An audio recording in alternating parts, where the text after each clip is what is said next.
Welcome everybody to a very special Bleep and Truth. We've actually flown in a former FBI chief of Southern California. Ted, I want to thank you for being on the show.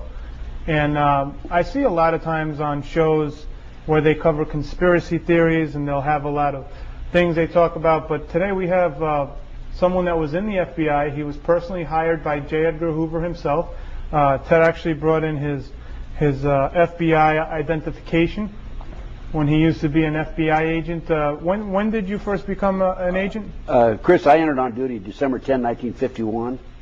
And that picture is dated May of 73, I believe. So that's about 35 years old. 35 years old. So Ted's here because for those of you that have been watching politics, there's been a lot of sex scandals starting in the last couple of years. They've always been there. But we had the Foley case last year. He was trying to pick up one of the White House pages. Just recently we had Senator Craig in Idaho in an airport bathroom. And I don't know for those of you that caught the St. Pete Times today, but Ted and I were talking and we happened to see this at the newsstand. But there's a sex scandal here with the St. Pete person in charge of the city council. Now, Ted has spent his life investigating where all these things have come about, and he's actually investigated some of the most interesting scandals that you'll probably never hear. They'll get whitewashed, and Ted has brought actually quite a few documents on a lot of the things he's going to talk about. And for those of you out there, we have put the documents on bleepandtruth.com in Adobe format if you want to take a look at them. But Ted, thank you for being on. Chris, it's a pleasure to be here. It's a great city, and thanks for the tour this morning. Not a problem. And the breakfast. Yeah. I want to start out with how you actually came to be in the FBI and how J. Edgar Hoover himself hired you at 22 years of age. Well, I graduated from the University of Nebraska with a Bachelor of Science degree, Business Administration. I didn't know what I wanted to do. I had a number of offers from insurance companies and so on and so forth. Didn't want to sell insurance, and I heard about a fraternity brother of mine who was president of Hormel Meatpacking Company in Austin, Minnesota, and I said, well, I'll go up there and try. And I applied. I was accepted. I was a salesman for Hormel Meatpacking in Detroit, Michigan in the 1950s when right after I got out. And I'm driving down Grand River Boulevard, and I heard about a friend of mine, Dick Kinsey's his name, who had applied and was accepted in the FBI. And I'm saying, if Kinsey can get in, I can get in. Because I'd always had an intrigue with the FBI. Because he and I used to play poker together and, chase girls in college and all that, which all the young guys do. So I applied. I drove right downtown, applied, and I'll never forget the agent's name. His name was Zimmerman. Uh-huh. And I was 22 years old. You had to be 25. You had to have 3 years experience. And he said to me, he says, I don't know, you're a little too young to apply for the FBI. I says, well, okay, I guess I can forget about it. He says, no. He says, do this. He says, write a personal letter to J. Edgar Hoover. Tell him, although you're only 22, you look like you're 28. Well, I actually looked like I was 19. So I wrote this personal letter to J. Edgar Hoover, and I said, although I'm only 22, I look like I'm 28. I still have a copy of that letter, by the way. And next thing I know, 6 weeks later, I'm an FBI agent in Quantico, Virginia, training, shooting, and all that sort of thing. Collection, preservation of evidence, and the rules and regulations and all that sort of thing that you have to go through. So J. Edgar 14-week training course. He got the letter, and you got hired on as one of the youngest FBI agents. Yes. And that was in 1951. December 10, 1951, I entered on duty in Washington. Huh? So now talk about the one thing that I found very interesting was, how did J. Edgar Hoover, everybody knows about his personal files. He had dirt on everybody. Talk about how he wound up getting dirt on just about most of the politicians in power at the time, and how he was able to use that as an investigative file. But how was he getting dirt on everybody out there? Well, he was highly criticized, particularly after he died, because they had all these confidential files in his outer office. But they were there for a very practical purpose. And what happened is, let's say I'm an FBI agent and I go to a bank robbery, and I interview you, you're a witness, and you tell me what the suspect or subject looked like, 5'10", so on and so forth. And you give me that information, and then you say, oh, by the way, Mr. Gunderson, I have information about a Congressman XYZ who visited a house of prostitution, and he paid for the service with a personal check for $100. By the way, that did happen to a congressman from Tennessee. That's why I know about that individual.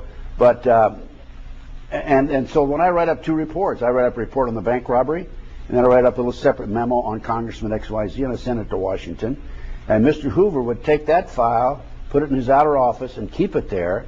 We couldn't get to it as supervisors or as agents, but he had it there for a very good purpose. So let's say that later on we're going to consider Congressman XYZ for an ambassadorship or for a judgeship of some sort, then we go to the file, pull it out, and investigate it. So it was there for a practical reason, but he was highly criticized for it. And after he died, they burned the records, of course. Jim Adams, a friend of mine, who was an assistant director, was charged with the responsibility of burning those records. So now in your tenure with the FBI, you were there 27 years. 27 plus years. Now talk about, I know one case where in Philadelphia there was a terrorist hijacking, I believe? Hijacking. And what was your role in that? Well, I arrived at the airport about 8:30. They'd taken over a flight, National Airlines Flight 496 from Miami to Philadelphia. And they were on the outer runway with 113 passengers, 7 crew. It was a 727 Boeing. And I arrived there about 7:30, 8 o'clock, I guess. And I talked to Joe O'Neill, who was commissioner of police. I said, Joe, you and I are going to work together. So Joe and I each put on bulletproof vests. I said, Joe, let's try and get on the plane and talk to these individuals, see if we can talk them out of it. So we got in a car and we were driving down the runway, heading for the plane. All of a sudden we look up and here's the plane's coming at us. They saw us coming, I guess. And the plane came down, took a 90-degree turn, and it stopped. And so we turned around, went back over there. And what happened is the pilot jumped out the cockpit window once he stopped because they were running out of fuel. And we found out later that the skyjackers wanted him to take off, and because you know, they're trying to get out of there, I guess. But he didn't have enough fuel to take off and turn around and come back. The plane would have crashed. So he was actually a hero. We didn't know at the time. So anyway, I started talking to them on the handy-talkie and the radio and so forth. And we went back and forth for 2.5, 3 hours. And I told them they wanted $600,000, 3 parachutes, and a second 727 with fuel in it. What was their agenda? Money. They wanted the money. They wanted the money. They didn't want the passengers. So I argued with them for 2.5, 3 hours, and I said, I'll give you the money if you let the passengers go. And they finally agreed to let the passengers go, let them get on the second 727. They took off. They were later, they had to make an emergency landing in Texas because they did run out of fuel, because they left the engines running while I was negotiating with them. And they negotiated in Texas for 9 hours and finally gave up, and ended up getting, one got 50 and one got 60 years. Wow. So now you probably in jail today. So you had a storied career, and you also you were in charge of Southern California. Is that correct? Most of Southern California. I had 16 offices under me, and I had 3 special agents in charge. I was a senior special agent in charge. I actually replaced an assistant director. They changed the title in the field then. And we had 24 supervisors under them. I had over 700 personnel and $22.5 million budget, yes. So you, the way I understand it, at one point when J. Edgar Hoover had passed away, you were actually invited to interview for the job as FBI, overall director of the entire FBI. I was interviewed in 1975 in Dallas, Texas for the job, yes, for the director's job. And why did they hire an FBI agent overall? No. Why did they not hire an FBI agent you'll have to ask to head the Federal Bureau of Investigations? Well, that's the presidential appointment. You'll have to ask the president that question. But they didn't want another Hooverite, and I was basically a Hooverite. Hoover had been in the FBI, head of the FBI for 48 years. I served under him for 21 years. He was a great man. What was he like when you'd go into his office? Well, he sounded like a machine gun. He'd start talking. All you could do is just nod your head up and down or backwards or whatever you want to do. And his desk was elevated, and you always looked down. You were sitting down, you had to look up at him. Psychological situation. Kind of like what you have here, Chris.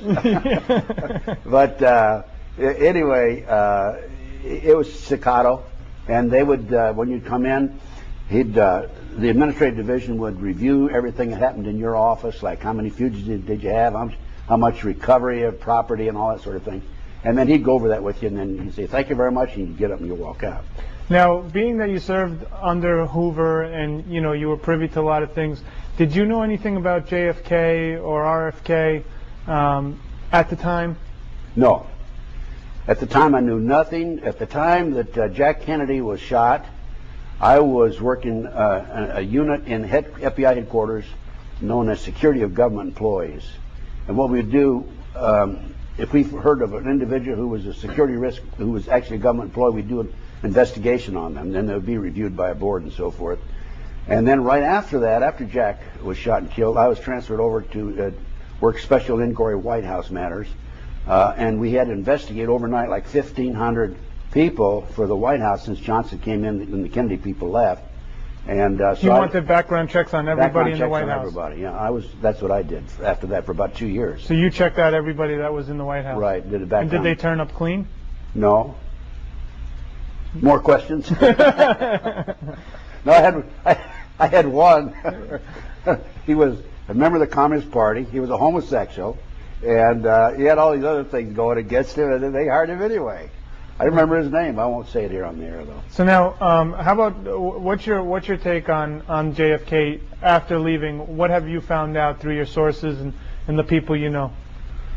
Well, first of all, I've learned on my own. Yeah. That the night before Kennedy was assassinated, there was a meeting, a party and a meeting at the Clinton Murchison Sr. home in Dallas, Texas. Clinton Murchison Sr. was a big oil man, very wealthy, a personal friend of J. Edgar Hoover, by the way. Mm-hmm. And in that meeting, in attendance, I know for a fact, was Lyndon Baines Johnson. His girlfriend, Marjorie Brown, personally told me that he was there. She was at the party, but she didn't attend the secret meeting afterwards. And when he came out of there, he told Margaret Brown, I think her name was, after tomorrow we won't have to worry about Jack Kennedy. He actually said that to her. I've got that on tape, by the way. I give away free DVDs. Right. So now let me ask you this.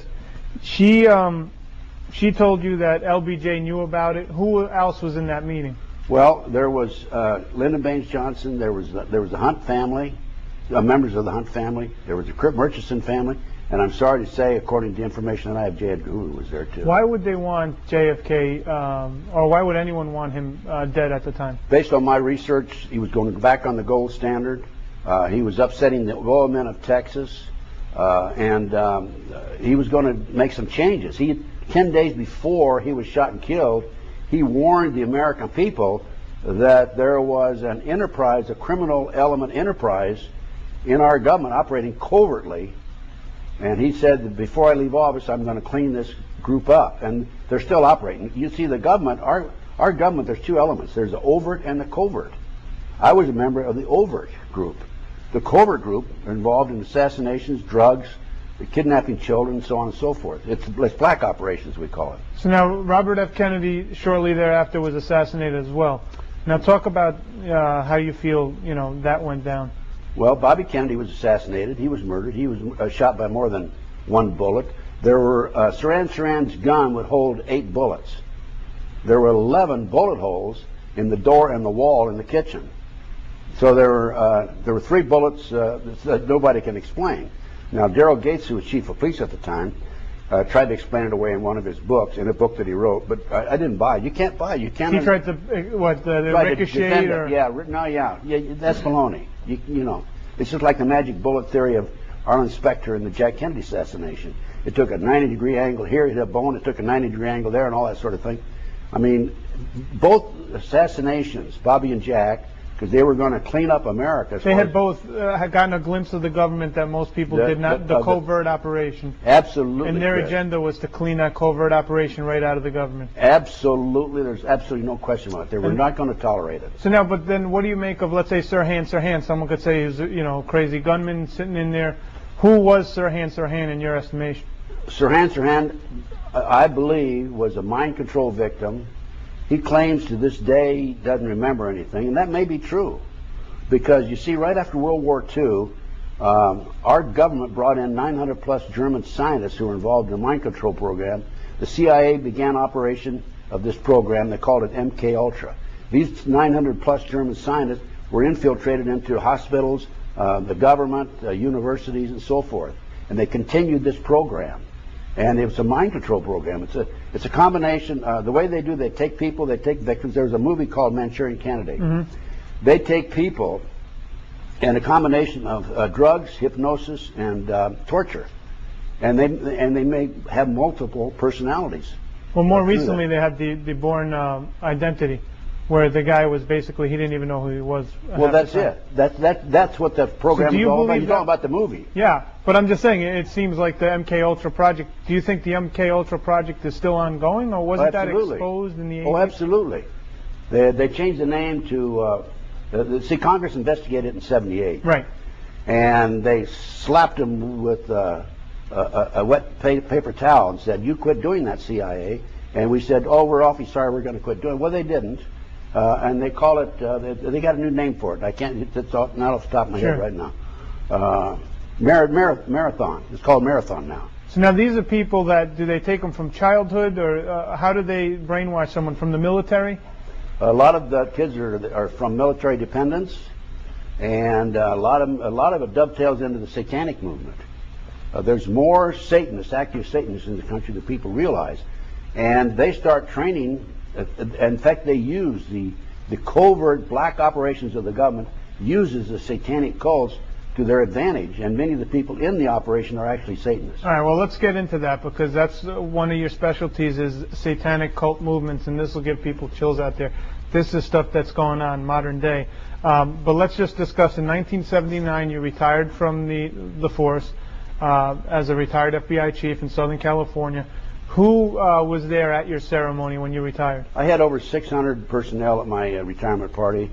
I had Governor Jerry Brown, former Governor Pat Brown. I had the Chief of Police, Darrell Gates. I had Sherman Block, the sheriff, and you also had a very popular, was it Red Skelton? Red Skelton was there, and he gave a little speech. And the way he started out, he says, last week I received a call from Art Cassell. Art Cassell was a mutual friend of ours. I knew Red Skelton. And Art asked me if I believe in freedom of speech. And I said, yes, I believe in freedom of speech. And Art said, good, you're going to speak at Ted's retirement party for free. Okay. That's the way he started out. And then there were some other actors, and the mayor was there and so on and so forth. I had 600 personnel, people at my party. So now, there's two lives to you. There's the life that you spent in the FBI, and then there's the life that comes after, which is just as interesting when you go out on your own as a private eye. And I guess you were just out there to help people because you're on the government pension, right, after you retired? So at the time, you took on, talk about the case you took on right after you retired. Well, I had I retired and opened my own private investigative firm. And before I opened my firm, I was asked by Attorney General Griffin Bell, who worked under Jimmy Carter, President Carter, to coordinate security for the Pan American Games. And I went to San Juan, Puerto Rico, the summer '79, coordinated the games, came back, opened my firm, and my first major investigation was the Dr. Jeffrey R. McDonald case. He's a former Green Beret doctor who was convicted of murdering his wife, 2 children, Fort Bragg, February 17th, 1970. It's quite an illustrated case, a lot of publicity on it. He was tried, convicted, sentenced to 3 consecutive life sentences. His defense team hired me, some of his doctor friends did, said he's innocent, will you investigate it? And I began my investigation. Within 10 months I obtained a signed confession. But at the time, were you a little bit leery to take on a gentleman that looked from the surface was guilty, especially with someone with the moral character that you carry? I go into every case with an open mind. Mm-hmm. And I make up my mind once I get in and develop the facts. I don't assume anything in the beginning. Did you tell them anything? No, I told them that right in the beginning. I went on and talked to Dr. McDonald. I said, if you're guilty, I'm not going to do this. Right. If you're innocent, I will. I'll be working. I'm still working on it. The man's innocent. So talk about what happened. You said 10 months you got a sworn. I ended up with a signed statement from a girl named Helena Stokely who said that he did not commit those murders. They were committed by her satanic cult group. And she gave me all the details of movement in the house and everything else. We ended up presenting that in a hearing, and we were ignored. Now, the latest developments on this case is very interesting because I was just on the Discovery Channel earlier this year. Latest developments in this case are in 1997, the judge ordered DNA tests. And the judge said that only the prosecution could be present when they opened the evidence envelopes. There were 15 evidence envelopes. And the prosecution came back and said, oh, yes, well, there were 5 envelopes that were empty. We're sorry. and he would only let the prosecution be present when they opened them. So what happened to the evidence in those 5 envelopes? We don't know. But the DNA tests have been completed. I understand that the tests are on the judge's desk, the results, and he has refused so far to conduct a hearing. So you think this is part of like the covert operations you're talking about? Absolutely. So now, explain why a satanic cult, what's their motivation to go in and kill Dr. McDonald's family? The motive for the case, Helena Stokely's satanic cult group, that's who actually committed the crimes, were involved in distributing drugs that were being flown in from Southeast Asia in the body cavities, plastic bags in the body cavities of the dead GI during the Vietnam War. Which you've provided articles and news articles about this. I researched it at the UCLA library. So they were actually smuggling drugs in the dead cavities of Vietnam vets that were passed away. That's right, in plastic bags in the dead cavity. And so if this satanic cult group was identified as the perpetrators, the murderers, the assailants, what would they have done? That would have opened up this whole operation. So they had to put a lid on it. They had to cover it up. Well, because Dr. McDonald was the doctor that when these guys would have overdoses, they'd go to? Well, he was in the civilian hospital, Moonlighting Civilian Hospital. So they'd go to him rather than to the military hospital. Gotcha. Because they'd be given dishonorable discharges. Somebody in the civilian hospital was telling the Army about it, and they were still being given dishonorable discharges. So that's what it was all about. That's the reason for the cover-up. And the Colette, the wife, had skin under her fingernail, which would have eliminated Dr. McDonald completely as the person who committed the crime, and that skin disappeared. It was given to William Ivory, the chief investigator, CID, Army investigator, and he said he claims he gave it to the laboratory, but nobody knows what happened to it. He says that. But and so what you're saying is, even with DNA evidence, the judge will not reopen the case? I'm saying that the DNA evidence right now is available and nobody will review it. They refuse to have a hearing on it. So this man will spend life in prison? Well, not if I have anything to do about it. I'm writing a book on that particular case right now, right as we speak. Hopefully, because of my book, we'll be able to get enough publicity or enough pressure that somebody will take a look at this case. Now, when you first started hearing about the satanic movement, were you shocked that something like this was going on? Well, the reason I first started learning about satanic activity in this country was because of the McDonald case. Because when Alina gave me this confession, so before this, you had no clue? No, I had no idea. I'd heard about Satan in the Bible. Sure. That's it. But after Helena gave me this information, I went public with it. And I was on national TV. I was on CNN, a number of other national shows, on radio talk shows all over the country. I've been on, I guess, probably 1,000 radio talk shows in the last 25, 26 years. And people just came from all parts of the country to me. I was like a magnet, like a sponge. So anyone that wanted out of these satanic cults will come to you asking for help or just talking to you about it? People from the West Coast, East Coast, South, Midwest, they came and gave me the same basic story about satanic cults. So talk about what's going on with these satanic cults.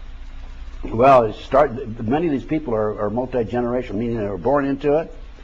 And once they're born into it, they have secret meetings, of course, and they worship Satan. They have human sacrifices, and they even sacrifice their own sometimes. They have what they call breeders.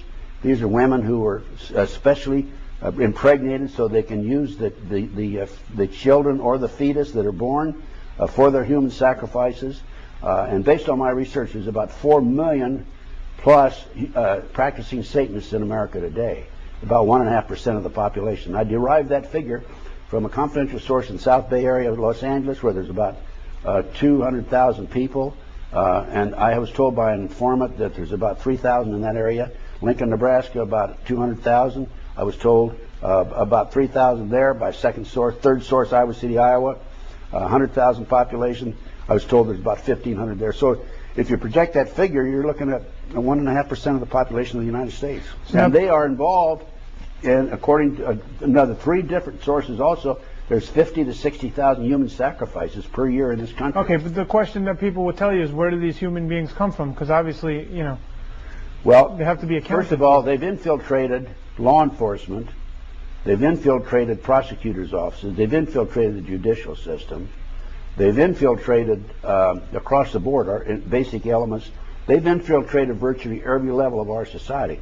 So what happens is, first of all, they have their secret meetings. They oftentimes they're in underground. They have underground compartments in their home, chambers in their home, and it's all private. Nobody knows about it. And and then they dispose of the bodies through different means. They're experts at covering up their tracks. I've heard of them even putting them in vats with acid in them. So now, when we hear about like thousands of missing children going missing in this country every year, where do they go? First of all, the National Center for Missing and Exploited Children, which is an adjunct of the U.S. Department of Justice, and if you go to their website, the last time I checked it, they said there are 91 Americans disappear every hour in this country. It is estimated 85–90% are children. If you project that figure, talking about several 100,000 children a year disappear in America. And these children are being kidnapped off the streets, and I have documentation that an organization known as the Finders out of Washington, D.C. has, since the early 1960s, been actively involved in kidnapping children off the street. Okay. Now, unfortunately, as a result of some of my research, I learned through a U.S. Customs Treasury Department report that the Finders is a CIA covert operation. So why do they want these kids? What do they do? The kids are auctioned off. I talked to one of my sources, told me he's attended 6 auctions where kids were being auctioned off. He was part of the network, and there were as few as 6 and as many as 36 children that were auctioned off. They were each auctioned off for up to $50,000 each. The children are ages 2 to 21, boys and girls. They put a label, a number around their neck, tie a string around their neck and put a card with a number on it. They bid, they put them up on a stage, they bid on the number. The kids come out, they put them in an airplane. There's one base a small field about 50 miles out of Las Vegas, Nevada, which is where some of the auctions are taking place. Put them on an airplane, kids leave, they disappear. And the kids are all doped up, of course. They put them in campers. The kids are, once they're in the camper, they dope them up, they're sleeping. The police stop them, they say, my kid's asleep, leave them alone, and all that sort of thing. And they use these kids for sex slaves, they use them for body parts, and they use them for their sacrifices. All right, talk about the case that you had discovered where they were bringing kids into the White House. You're talking about the Jeff Gannon case. Well, no, I'm talking about they were shipping them in during the Reagan administration. I believe you called that the Franklin cover-up. Okay. You're talking about the Franklin cover-up? Yeah, talk about the Franklin cover-up. Well, in my travels, quote, end of quote, because of my work and the fact that I've gone public with it, as I told you a few moments ago and as we discussed, people come to me with a lot of information. So as a result, I've been involved in a number of very sensitive investigations. And the Franklin cover-up is one of those investigations. And the Franklin cover-up, there was a savings and loan in Omaha that was catering to the minorities. It was being operated by a fellow named Larry King, a black man, who was high up in the Republican Party, not Larry King Live, of course. Right. And he was they had like a $40 million shortage. The FBI and the IRS raided him because of the shortage. And there was publicity in the newspaper. And 80 children came forward as a result of this picture that appeared in the newspaper of Larry King and said, Mommy, that man molested me, okay? And as a result of that, that initiated the investigation. And I was called in the late 1980s to be actively involved in it, along with the former state senator John DeCamp, who's a very good friend of mine. And he has a book out called The Franklin Cover-Up, which goes into detail of this. And we found out that the children were many of the children were being taken out of foster homes, orphanages, and Boys Town at that time. I don't know if it's happened recently. So they're getting these kids out of orphanages and foster homes, Boys Town, and what were they doing with them? They were driving them from Omaha to Sioux City, Iowa, 184 miles away, placing them in private jets, flying to Washington, D.C. for sex orgies, and with politicians and congressmen, senators in Washington, D.C. at Larry King's mansion. He had a house there, and they'd have they have parties. And I've talked to the official photographer, Rusty Nelson. I took a statement from Rusty, and they would have a party of a regular group of people, and then the legitimate, honest people, so to speak, would leave. Then they have a private party afterwards where they have these sex orgies with these children. And Rusty had a camera. He was charged with taking pictures so they could blackmail the congressmen, senators later, of course. And also he had access to the White House. This is the Reagan-Bush administration. And unknown to the group, the Larry King's group, Rusty put his own film in every once in a while. Of course, they would control the film that he took for them. He put his own film in there, and he had his own pictures. And there was an official investigator, Gary Caradori, former Nebraska Highway Patrolman, who was also involved before I came along in the case. And Rusty contacted him, met him in Chicago, and Rusty gave him the pictures of the politicians who were being compromised through photographs. He took off in his private plane, and it exploded in midair over Aurora, Illinois. And a farmer saw it explode. It was at night. And the plane came down, of course, crashed. The first one on the scene was a deputy sheriff. He saw the pictures. He started picking them up. An FBI agent came along, grabbed the pictures, said, "Keep your mouth shut." And I know that there were, in other words, Rusty Nelson gave Gary Caradori the pictures that were the smoking gun in that case of the politicians themselves involved in sexual exploitation of children. How high did this go? Like how high? Went up to the White House. There were headlines in the Washington Times. Yeah, just for people out there watching this, Ted provided us with actual news articles and quite a few documents. So we put it up on thebleepingtruth.com for all to actually see the documents. We've already activated the link. So if anyone finds this hard to believe or hard to swallow, there are news articles that he's given me, and we put them up there for all to see. So now, talking about the Franklin cover-up, you also investigated a preschool in California, the McMartin Preschool. And I'd like you to set up the situation, because what was going on there was preschool kids complaining or telling their parents that they were getting molested at preschool. And then there was an investigation. Tell us what happened when you picked up this case. Well, this is another huge cover-up, by the way.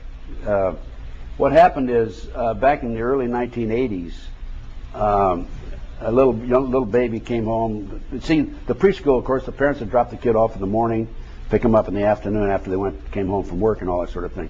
The mother noticed blood in the child's diapers and started checking into it and found out that the child, in her opinion, had been molested at the McMartin Preschool in Manhattan Beach, California. A number of children did come forward. They had a trial.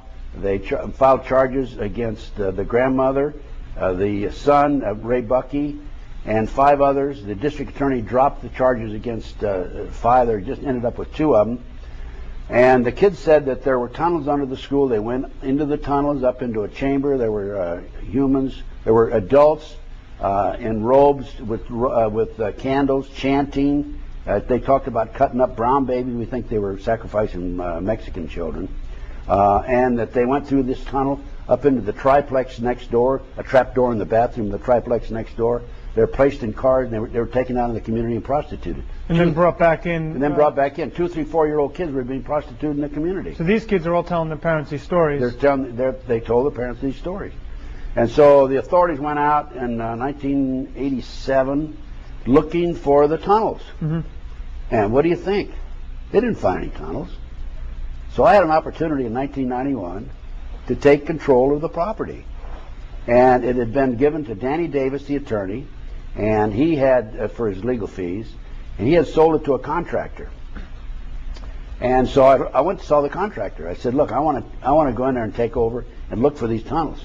He said, "Well, if you'll assume liability," and so on and so forth. So I had an attorney friend of mine draw up a contract, assume liability, and we hired an archaeologist, Dr. Gary Stickle. And we went in, and in 34 days, he said, yes, there were tunnels here. They've been filled in. Now, the first trial resulted in acquittal of the grandmother, and Ray Buckey was a hung jury. We were in the middle of the second trial when we found the tunnels. I called the DA's office, and I said, send an investigator out here, send somebody out here. We have tunnels here. We can prove there were tunnels here. So they sent an investigator named Perez, and he came out. He got out of the car. He said, what do you got? I said, well, Dr. Gary Stickle's inside. Go on in there and talk to him. I'll be in there with you. He said, no, I don't want you to come in. I said, well, why not? He said, you're too argumentative. I said, no, what do you mean too argumentative? So I went into the meeting, and he's in there. He went in, and he tells Dr. Stickle, that there are no tunnels there. Dr. Stickle had said there were tunnels there. And this guy was from UCLA, Dr. Stickle, the He was an archaeologist? archaeologist. He had a doctor's degree. Right. And what happened, the tunnels have been filled in with debris or with dirt from another location. So you could see, if you take a knife and cut right through the ground, you can see where the natural soil was compared to the soil. Did you find any evidence in those tunnels? Oh, we found all kinds of evidence. What did you find? We found like 2,000 animal bones in there, and artifacts. We found vases, and all kinds of information. Did you find anything from the kids? No, no per se. No, nothing that would tie it into the kids. But we found the trap door. No magazines, no nothing of that nature? Nothing like that.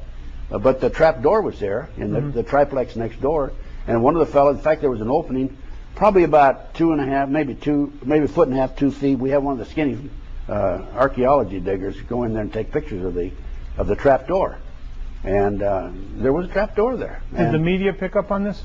The media covered it up. Mainstream media covered it up. And as a matter of fact, there was an article when Dr. Gary Stickle said that there had been tunnels that had been filled in. The media did an article on it. And the first part of the article said we didn't find tunnels. The last part of the article said we found tunnels. The trick that the media uses, because most people, they read just long to see if the tunnels were found, then they don't read anymore, as you know. We talked about that last night. Sure. Or this morning. But there were tunnels there. We found them. We presented them. Now, the reason for the cover-up, this trial was 2 years, and the first trial lasted 2 years, okay? The second trial, I don't know how long it lasted. It didn't matter because it was covered up too. What was the reason for the cover-up? The reason for the cover-up, because it identified actors, professional baseball players, professional football players, politicians, the son of the most prominent politician in Los Angeles. It was cover-up, another major cover-up, just like the McDonald case. So when you talk about satanic activity, they're, in your estimation, they're connected through the highest levels of society. Absolutely, absolutely. The satanic movement in this country is permeated into every level of our society. You can't tell. You get on a bus, or I give a lecture, and there's going to be a few of these people in there. The government informants are going to be in there for sure, and they're going to be. You can't tell them from you or me or anybody else that's straight. Now, assuming you're straight, and I know you are. Yeah. Now, from all of your investigations, I'm kidding you, Chris. Yeah, I know you are. But from all of your investigations and whistleblowing, aren't you afraid if these groups are out there? Aren't you afraid for your life? I've had problems, security problems. You want me to go into more detail? Yeah, you've had people come after you. Well, yeah, I started out, and the FBI had 3 investigations of me.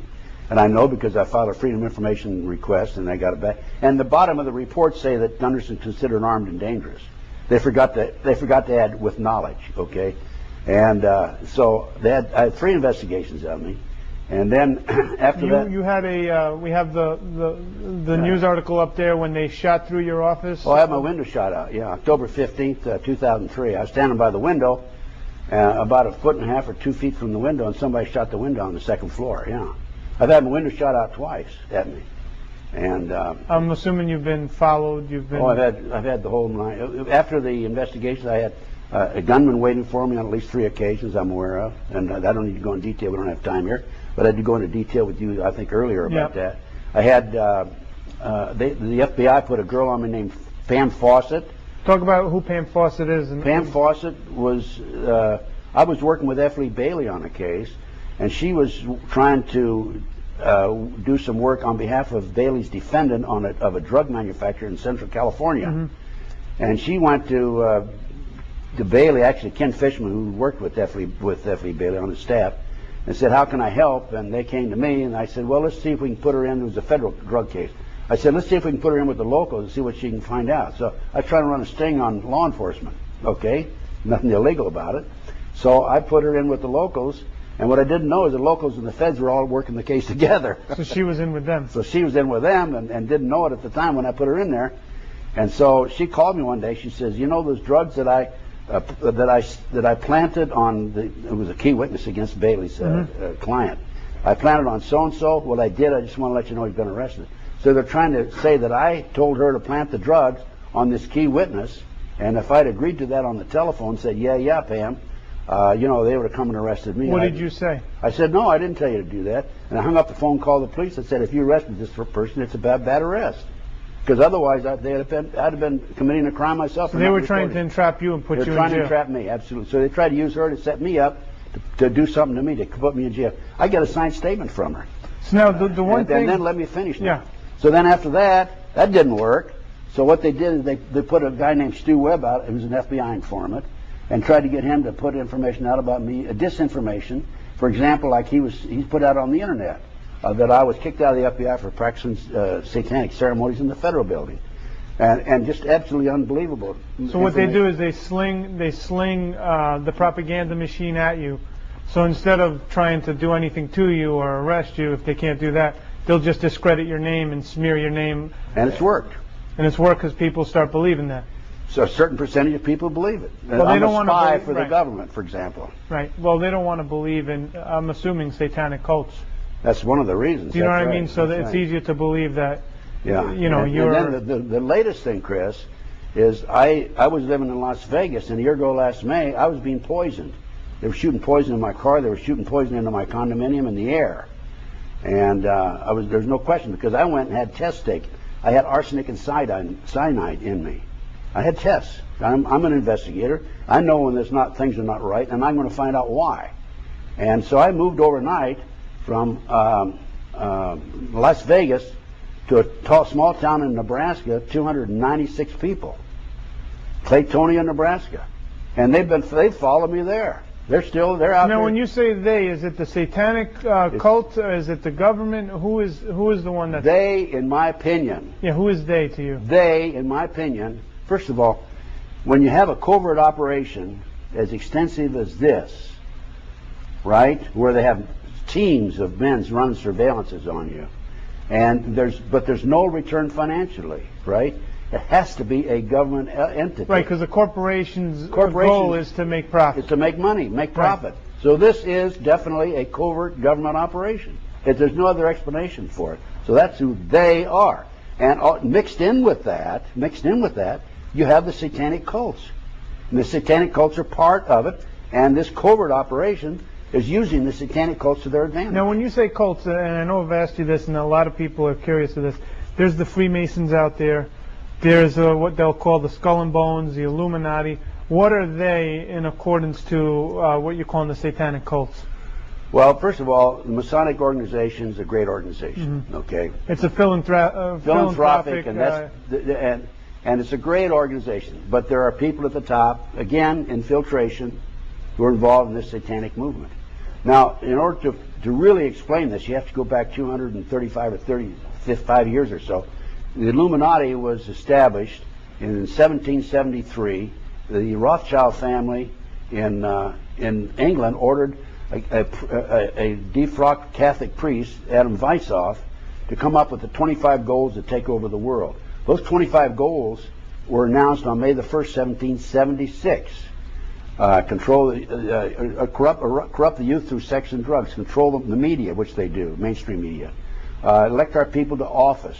Elect our people as advisors, to infiltrate law enforcement and military. There's 25 goals. They're very clearly defined. So what group did they channel those goals through? Was it the Freemasons that they put that through? The Freemasons, no. Some of the leaders of the Freemasons are involved in this, but they channel this through various organizations, through the satanic cults themselves. So that gives you the basis. And there's a great book out called Pawns in the Game. Mm-hmm. That explains all this. Now, we have a lot of callers. I believe that we're going to take a few, and we'll see what the viewers have to say. Viewer, you're on the air. What's your name and what's your comment or question? My name is Jim, and I have to believe everything he is saying is the truth.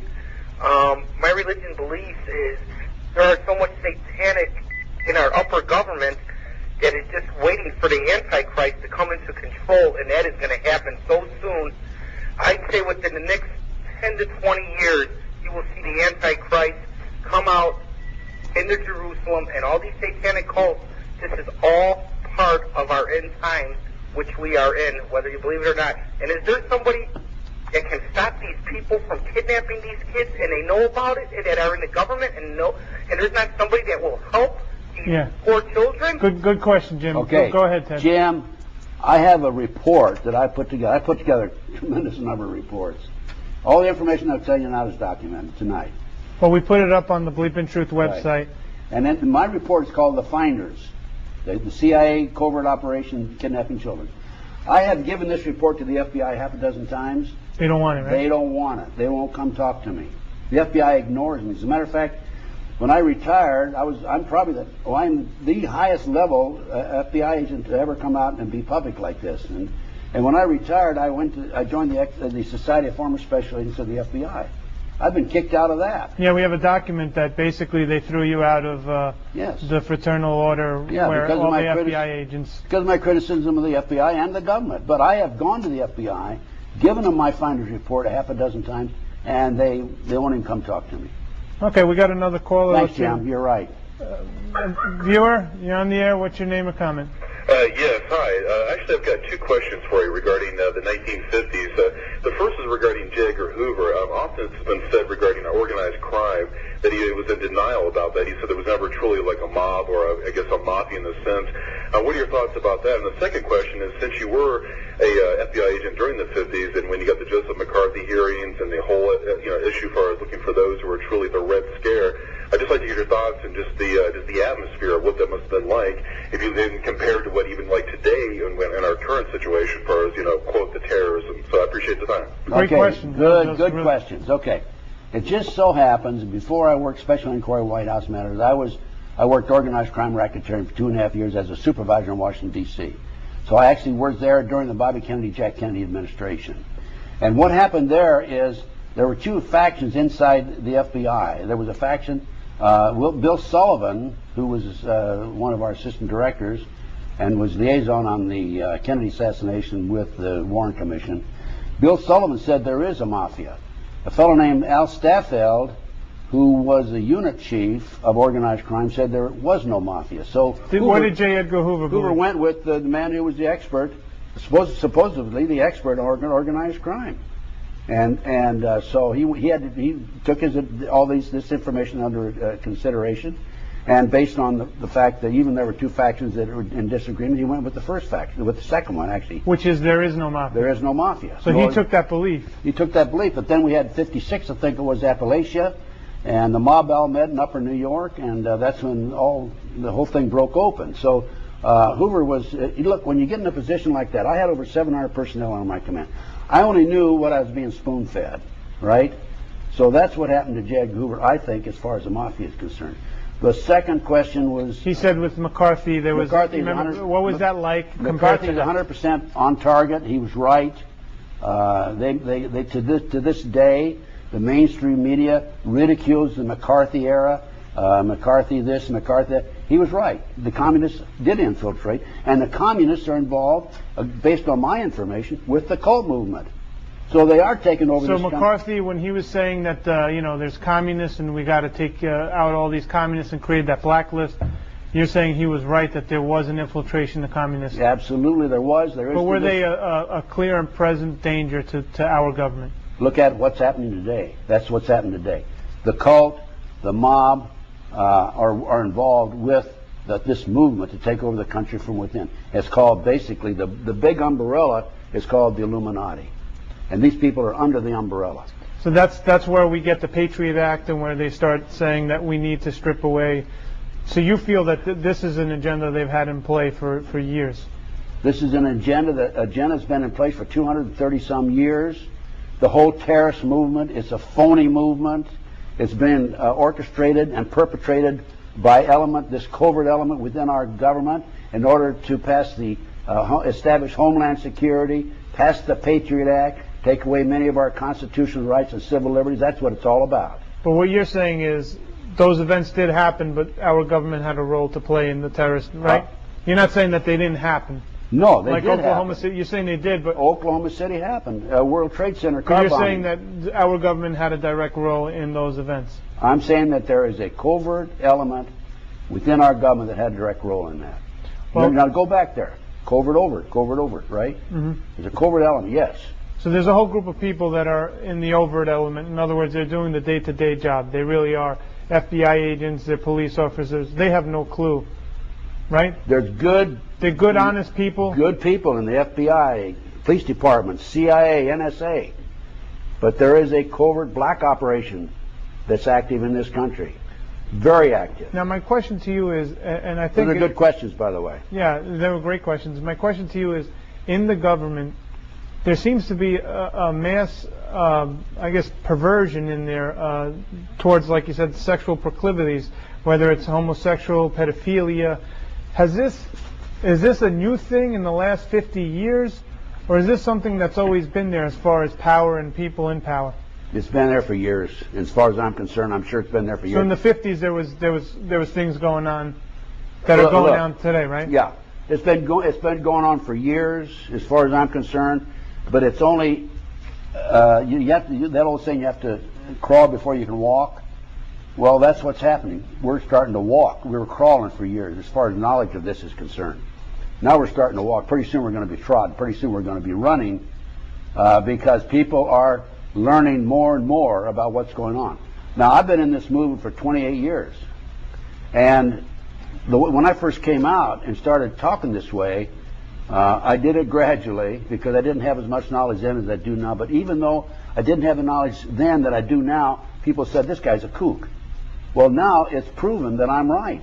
Yeah, with the finders, just so people to know, because you actually furnished us, there was a documentary team from Europe, right? From England that came over and made a documentary on the fact that, because there was a Washington Post article on that? There's been a Washington Times article. Washington Times article. There was a documentary crew that did a piece on the finders. In other words, them putting in boys' prostitution ring into D.C. And what happened was, and we actually have the TV Guide schedule you had given us. We put it up on the website, where they had the actual documentary in there on the Discovery Channel. This was in '92, I believe.